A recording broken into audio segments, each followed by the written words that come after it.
Hello students, आज की इस वीडियो में मैं टर्म 2 के फर्स्ट चैप्टर यानी कि बंगाल शैली के बारे में बताऊंगी। उसके 2 क्वेश्चंस बनते हैं। वैसे तो सीबीएसई किसी भी तरीके से क्वेश्चंस प्रोवाइड करा सकता है आपको, लेकिन आपके जो मैंने क्वेश्चंस लिख रखे हैं वो ये हैं: बंगाल चित्र शैली में कुछ कलाकारों का योगदान रहा, उस पर प्रकाश डालिए। या फिर बंगाल शैली किस तरह अपने अस्तित्व में आई, स्पष्ट कीजिए। या बंगाल शैली के विषय में बताते हुए या उसकी टिप्पणी करते हुए उसकी विशेषताओं का वर्णन कीजिए। तो सबसे पहले बंगाल शैली का जो नाम आता है उनसे जुड़े हुए कुछ लोगों का नाम आता है, जैसे राजा रवि वर्मा। इन जो मैं नाम आपको बता रही हूँ उनको आपको अच्छे से याद करने हैं, क्योंकि बंगाल शैली इन्हीं लोगों की वजह से विकसित में आई थी। नंबर 1 है राजा रवि वर्मा। नंबर 2 अवनिंद्र नाथ टैगोर। नंबर 3 गगनेंद्र नाथ। नंबर 4 अवनिंद्र नाथ टैगोर। ये जो टैगोर हैं, 2 टैगोर हैं इसमें और एक नाथ है। ये तीनों नाम जो है थोड़े से बोलने में एक जैसे से लगते हैं, लेकिन आपको इनको अच्छे से ध्यान से पढ़ना है। एक बार फिर से बता रही हूँ, अवनिंद्र नाथ टैगोर ऐसे शुरू होता है। दूसरा है गगनेंद्र नाथ। तीसरा है रविंद्रनाथ टैगोर। फिर हमारा है नंदलाल बोस, जामिनी राय। ये जो नाम मैंने आपको बताए हैं, बंगाल शैली का इनका दोनों का बहुत ही गहरा संबंध है। इनके बिना बंगाल शैली अपने अस्तित्व में आ ही नहीं सकती थी। इन्हीं की वजह से बंगाल शैली का विकास हुआ। तो जो इसका जो क्वेश्चन है, बंगाल चित्र शैली में कुछ कलाकारों का योगदान, तो इन्हीं कलाकारों का योगदान रहा बंगाल शैली में। तो चलिए उस पर प्रकाश डालते हैं, यानी कि उसका आंसर देखते हैं। इसका आंसर इस तरह से होगा: भारतीय चित्रकला के इतिहास में, यानी कि जो हमारा जो हिस्ट्री ऑफ आर्ट है उसके इतिहास में, मुग़ल साम्राज्य के पतन के पश्चात, यानी कि जब मुग़ल साम्राज्य ख़त्म हो चुका था, यानी कि मुग़ल की भी कई पीढ़ियों ने हमारे भारत पर राज करा। स्पेशली अकबर ने आर्ट में बहुत ज़्यादा अपने चित्रकारों से चित्र बनवाए, लघु चित्रों को बनवाया, पोर्ट्रेट बनवाए। फिर उनके बाद उनके बेटे ने इस तरह से कई पीढ़ियों का हमारे भारत में चित्रकला के इतिहास में योगदान रहा है। तो जब ये मुग़ल साम्राज्य बिल्कुल पतन यानी कि ख़त्म हो चुका था, उसके बाद भारत की चित्रकला लगभग ख़त्म हो चुकी थी। यानी कि जब मुग़ल साम्राज्य ख़त्म हो चुका था उसके बाद हमारे जो भारत है उसमें चित्रकला बिल्कुल लगभग ख़त्म ही हो चुकी थी। शताब्दी के अंत तक पहुँचते यानी कि जो उस टाइम पे शताब्दी चल रही थी, उसके ख़त्म होने पर ब्रिटिश राज्यों ने, जो अंग्रेज़ लोग थे, उनका राज चल रहा था उस टाइम पे, भारत के छोटे राज्य जहाँ पर कला कुछ जिंदा थी, मतलब छोटे छोटे कस्बों में, छोटे छोटे गाँवों में थोड़ी बहुत कला जिंदा थी, बिल्कुल ख़त्म नहीं हुई थी, हल्की हल्की थी, उनको भी अपने साथ मिला लिया। जो ब्रिटिश राज्य था वो ये चाहते थे कि भारत के जो लोग हैं जिनके अंदर कला जिंदा थी, वो ये चाहते थे कि उनको किसी भी तरीके से नष्ट किया जाए। यानी कि सब जगह ये बात फैलाई जाए कि भारत की कला में जो कलाकार हैं उसमें कोई भी दम नहीं है, जो ब्रिटिश सरकार है उसके जो आर्टिस्ट थे उसमें दम है। तो उन्होंने हर जगह यही बात फैलाई कि भारतीय कलाकारों में कोई दम नहीं है। इसी दौरान मुंबई, मद्रास तथा कलकत्ता में कला विद्यालय की स्थापना कर ली ब्रिटिश शासन ने। यानी कि जो ब्रिटिश शासन चल रहा था उस टाइम पे, उन्होंने जो ड्राइंग का जो स्कूल होता है, कला स्कूल विद्यालय, वो मुंबई में खुला। फिर उसके बाद कलकत्ता में खुला, मद्रास में खुला। मुंबई और मद्रास में एक ही सन में खुला, यानी कि 1850 में खुला मुंबई और मद्रास में। कलकत्ता में 1854 में खुला। मैं एक बार फिर से बता रही हूँ इसे। मुंबई, मद्रास में 1850 में खुला कला विद्यालय। फिर उसके बाद कलकत्ता में खुला 1854 में। कला विद्यालय की स्थापना करी किसने करवाई? ब्रिटिश शासक ने। इस कला विद्यालय में कुछ पढ़े लिखे भारतीयों को भी शामिल कर लिया। जो कुछ पढ़े लिखे भारतीय लोग थे, ये जो कला स्कूल था, कला विद्यालय था, उसमें उन लोगों, भारत के जो ऐसे पढ़े लिखे लोग थे, उनको भी शामिल कर लिया गया था और उनको यह मानने के लिए राज़ी कर लिया कि भारत की अपनी कोई सांस्कृतिक विरासत नहीं है। और जो वो लोग थे उनको भी ये राज़ी कर लिया इस बात के लिए कि भारत की कला में कोई भी दम नहीं है और भारत की अपनी कोई पहचान नहीं है, कोई सांस्कृतिक विरासत नहीं है। उनको, जो पढ़े लिखे लोग थे, उनको इस तरह से राज़ी कर लिया था कि भारत के कलाकारों में कोई भी दम नहीं है, कोई भी उसकी विरासत नहीं है। अब इसका उत्पत्ति और विकास। भारत के इस संकट घड़ी में कुछ ऐसे कलाकार सामने आए जिन्होंने देश में कला आंदोलन में एक नई दिशा प्रदान की। अब ये कौन लोग थे? जो मैंने आपको नाम बताया वही लोग थे। एक बार फिर से बता देती हूँ उनका नाम मैं आपको। राजा रवि वर्मा, अवनींद्रनाथ टैगोर, गगनेंद्रनाथ, रविन्द्रनाथ टैगोर, नंदलाल बोस और जामिनी राय। ये सब जो कलाकार हैं हमारे जो है बंगाल शैली के बहुत बड़े हिस्सेदार हैं विकास और उत्पत्ति में। तो बंगाल शैली का उदय 20वीं सदी के आरंभ में हुआ था, जब भारत में राष्ट्रवादी आंदोलन हुआ। भारतीय चित्रकारों व विद्यार्थियों, अच्छा, इस कला आंदोलन में कुछ विद्यार्थी भी थे जिन्होंने आवाज़ उठाई थी, अपनी आवाज़ बुलंद करी थी। किसके विरुद्ध? ब्रिटिश कला के विरुद्ध। विद्यार्थियों ने ब्रिटिश कला के क्रियाकलापों के विरुद्ध आवाज़ बुलंद की थी। यानी कुछ लोग तो ये हो गए जिनके मैंने आपको नाम बताया, और कुछ उसमें शामिल थे, विद्यार्थी भी थे। इस संकट की घड़ी में, संकट की घड़ी क्यों? क्योंकि जो भारत की जो अपनी कला थी उसको तो नष्ट किया जा रहा था और जो ब्रिटिश सरकार की जो कला थी उसको उठाया जा रहा था। तो ये भारत के लोगों के लिए एक बहुत बड़ी संकट की घड़ी हो गई थी कि हम अपने कला को किस तरह से ऊंचा उठाएं, किस तरह से इसका विकास करें। तो इसलिए संकट की घड़ी कहा गया है। इस संकट काल में उच्च कोटि के मतलब ऊंचे दर्जे के लोग, जैसे ये नाम मैंने आपको बताए वो लोग, के कुछ ऐसे कलाकार सामने आए जिन्होंने देश के कला आंदोलन को एक दिशा प्रदान की। यानी कि इन लोगों का इतना बड़ा हाथ है कि इन लोगों की वजह से ही हमारी कला को एक नई दिशा मिली, नई टेक्निक मिली, वॉश पेंटिंग मिली। बहुत सारी ऐसी चीज़ें हैं जो आपकी बुक में भी नहीं है, जिनके बारे में वो सब चीज़ें इन लोगों ने हमारे भारत की कला में की हैं।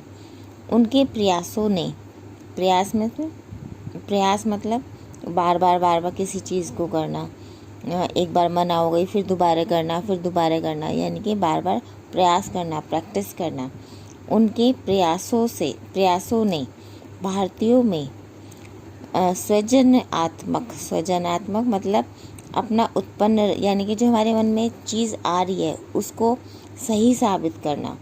कला के प्रति आत्मगौरव मीन्स जो हमारे आत्मा के अंदर जो चीज़ बस रही है उसको सही साबित करना और उस के ऊपर गौरव करना। का संचार मीन्स फैलाना, किसी भी चीज़ को फैलाना। इस लाइन को मैं दोबारा से पढ़ देती हूँ। उनके प्रयासों ने भारतीयों में सृजनात्मक कला के प्रति आत्मगौरव का संचारण किया। इसी प्रयास में जिन कलाकारों ने हिस्सा लिया उनमें राजा रवि वर्मा, अवनींद्रनाथ टैगोर, गगनेंद्रनाथ टैगोर, रविन्द्रनाथ टैगोर, नंदलाल बोस, जामिनी राय, ये सब थे। ये सभी कलाकार कला आंदोलन में अंत तक खड़े रहे। मतलब इन्होंने जो है ना आंदोलन को बीच में नहीं छोड़ा, अंत तक, जब तक अपनी भारतीय कला नहीं हमें मिल गई, जब तक वो खड़े रहे। कलकत्ता के सरकारी कला विद्यालय के, देखो ये तो सब लोग थे ही इसके अलावा एक जो नाम बहुत ही फेमस है बंगाल शैली में, E.B. हवेल, इनका भी बहुत बड़ा योगदान रहा है हमारा कला आंदोलन में। एक बार फिर से भरती हूँ इस लाइन को। कलकत्ता के सरकारी कला विद्यालय के E.B. हवेल ने इस प्रयास में बहुत बड़ा योगदान दिया। ये जो नाम है E.B. है, वी मत लिख देना, E.B.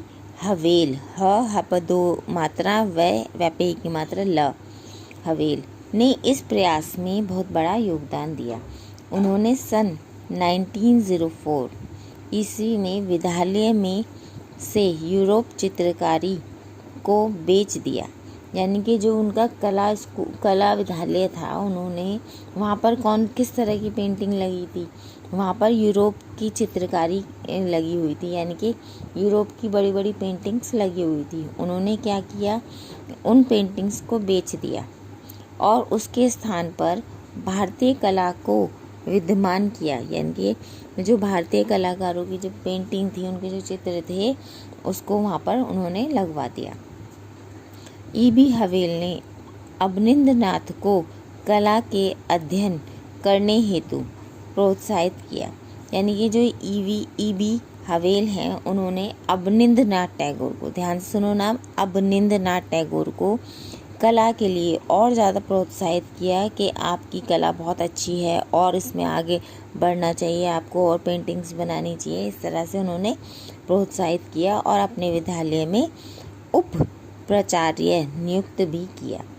यानी कि ये जो E.B. हवेल थे, ये उसके क्या कहते हैं इसको, वहाँ के जो कला विद्यालय था उसके प्राचार्य थे और अवनिंद्रनाथ टैगोर को उन्होंने अपने ही विद्यालय में उप प्राचार्य के पद पर नियुक्त भी कर दिया। अवनिंद्रनाथ टैगोर ने 2 जापानी कलाकारों से प्रभावित होकर जल रंग की तकनीक सीखी। ये जो अवनिंद्रनाथ टैगोर हैं, उन्होंने किससे सीखी थी ये तकनीक? ये 2 जो हैं जापानी कलाकारों से प्रभावित होकर, मतलब अवनिंद्रनाथ टैगोर को उन 2 लोगों की पेंटिंग बहुत अच्छी लगी और उन्होंने उनसे क्या सीखा, जल रंग यानी कि वॉश पेंटिंग की तकनीक सीखी और बंगाल शैली में प्रयोग किया और इस तकनीक को बंगाल शैली में प्रयोग किया। साथ ही साथ कुछ नई तकनीक का भी प्रयोग करके वॉश पेंटिंग का निर्माण किया। यानी कि जो जापानी तकनीक थी उसको लेकर और कुछ अपनी और तकनीक, अपनी जो टेक्निक्स हैं उनको मिलाकर एक नया यानी कि वॉश पेंटिंग का निर्माण किया। इसी तरह के प्रयासों के बाद सन 1907 ईस्वी में सोसाइटी ऑफ ओरिएंटल आर्ट, ध्यान से सुनो इस नाम को, सोसाइटी ऑफ ओरिएंटल आर्ट का जन्म हुआ और बंगाल के अलावा दिल्ली, पंजाब, गुजरात, लखनऊ, जयपुर और हैदराबाद जैसे बड़े ज़िलों में कला केंद्रों का निर्माण हुआ। यानी कि बंगाल में तो हुआ ही, इसके अलावा इन शहरों में भी कला केंद्रों का निर्माण हुआ था। बंगाल की चित्रकला में अजंता, यानी कि जो बंगाल की जो चित्रकला है वो किस तरह की है, कहाँ से इंस्पायर होकर उन्होंने इसका निर्माण किया बंगाल चित्र शैली का।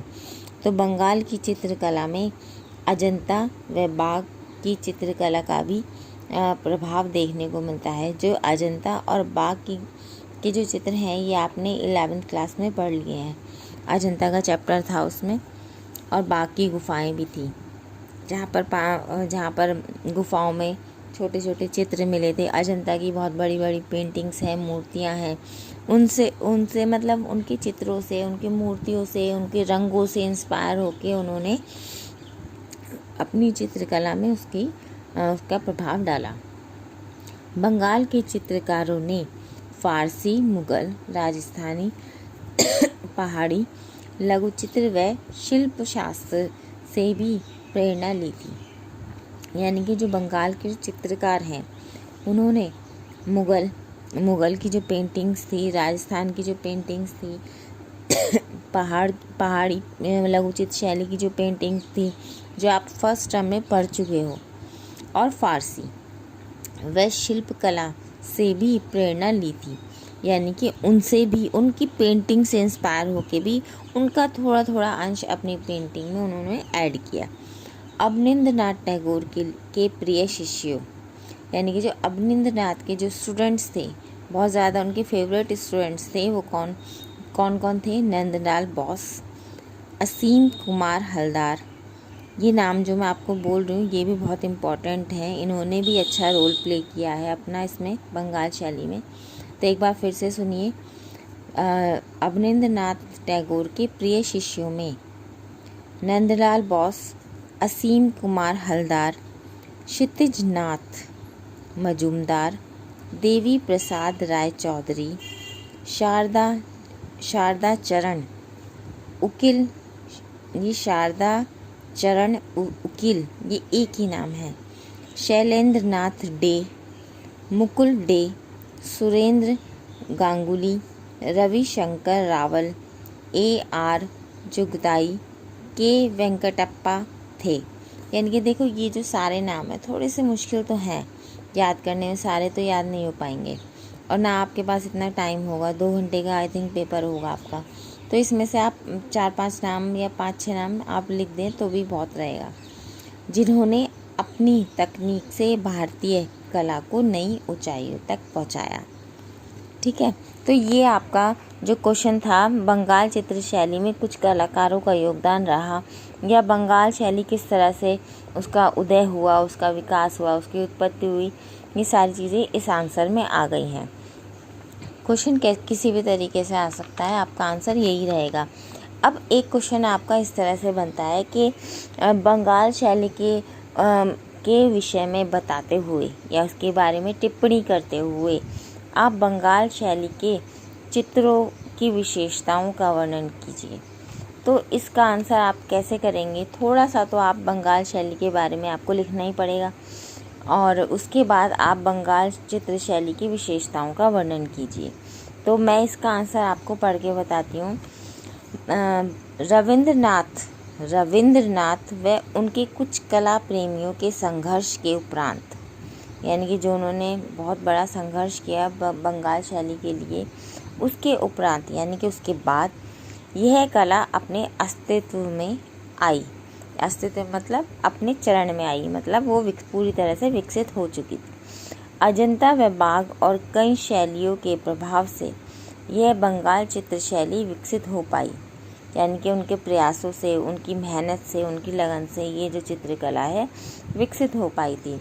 बंगाल शैली की विशेषताएं अध्ययन के आधार पर, अध्ययन मतलब पढ़ाई की जो हम पढ़ते हैं उसके आधार पर इस प्रकार व्यक्त की जा सकती हैं या की गई हैं। नंबर 1, बंगाल के कलाकारों ने देश के प्रथम कला आंदोलन का दिशा बोध कराया, यानी कि बंगाल के जो कलाकार हैं उन्होंने सबसे पहली बार जो कला आंदोलन है वो स्टार्ट किया, वो सबको अवगत कराया कि हाँ हमारे अंदर कोई एक कला है जिसको हम दिखा सकते हैं, प्रेजेंट कर सकते हैं अपनी चित्रकला को। तो ये एक नई दिशा दिखाई, सबको इस चीज़ का ज्ञान कराया। बंगाल के कलाकारों ने यूरोपीय जल रंग तथा भारतीय डिस्टेम्पर के साथ एक नई जापानी जल रंग तकनीक वॉश को अपनाया, यानी कि बंगाल के जो कलाकार थे उन्होंने यूरोप की जो जल रंग तकनीक थी और उन्होंने उसमें अपनी डिस्टेम्पर जो रंग होता है उसके साथ एक नई जापानी जल रंग तकनीक वॉश को अपनाया, यानी कि उन्होंने उसकी तकनीक को लेकर और अपनी टेक्निक मिलाकर दोनों का मिक्स करके एक जापानी जल रंग तकनीक का निर्माण किया। वॉश बंगाल शैली का एक प्रमाण चिन्ह बन गया, यानी कि जब हम चीज़ों को मिक्स कर लेते हैं तो एक तीसरी चीज़ जो बनती है वो एक नई चीज़ होती है। तो उस तीसरी चीज़ का निर्माण बंगाल शैली में हुआ और यही वहाँ से विकसित हो गई और ये इनका एक चिन्ह बन गया, वॉश पेंटिंग। बंगाल शैली में इस प्रकार की चित्रकला जैसे धार्मिक, सामाजिक, ऐतिहासिक घटनाएं, पशु पक्षी तथा प्राकृतिक दृश्य की चित्रित किया गया। यानी कि बंगाल शैली की जो चित्रकला थी, उसके जो चित्र थे कैसे कैसे थे, किस किस घटनाओं पर थे। एक तो धार्मिक थे, सामाजिक थे, ऐतिहासिक थे, उनकी जो घटनाएं हुई हैं, पशु पक्षी के चित्र बने, प्राकृतिक दृश्य यानी कि जो हमारे जो नेचुरल ब्यूटी होती है उसके चित्र, इन सभी चित्रों का वर्णन हमारे बंगाल शैली में हुआ।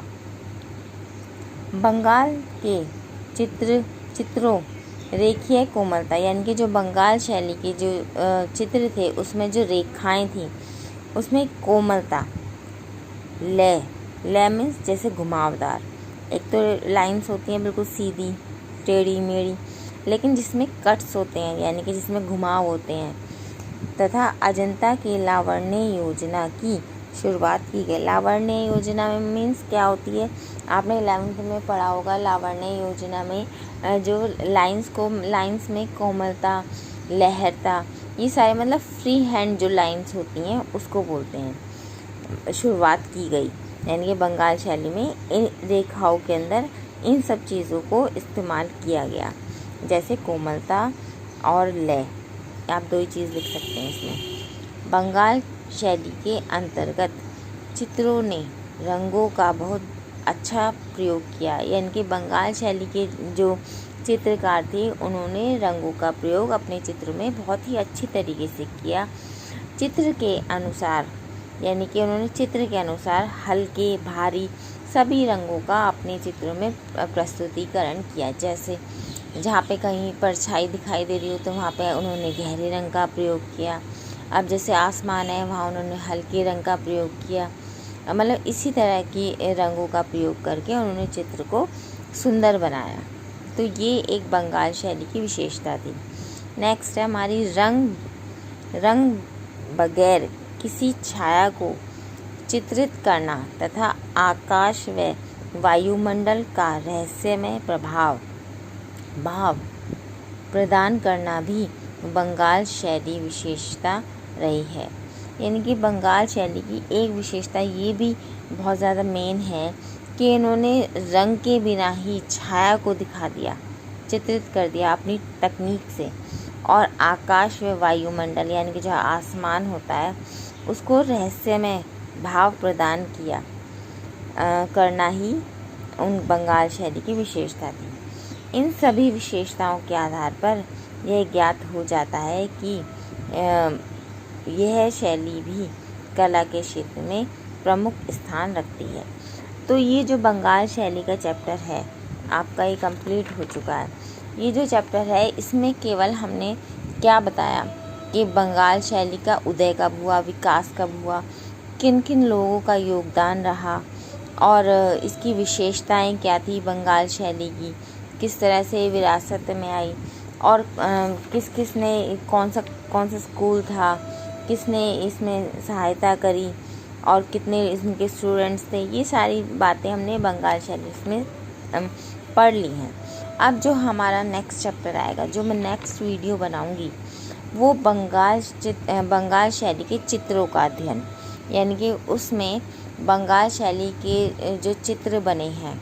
जैसे मैं आपको बताऊं, जो आपका नेक्स्ट चैप्टर है चैप्टर 7, उसमें आपकी जो बंगाल शैली के जो चित्र हैं कौन कौन से हैं, यात्रा का अंत और शिव और सती, और नेक्स्ट है हमारा राधिका, 3 हो गई, और फिर है हमारी मेघदूत, 4 हो गई।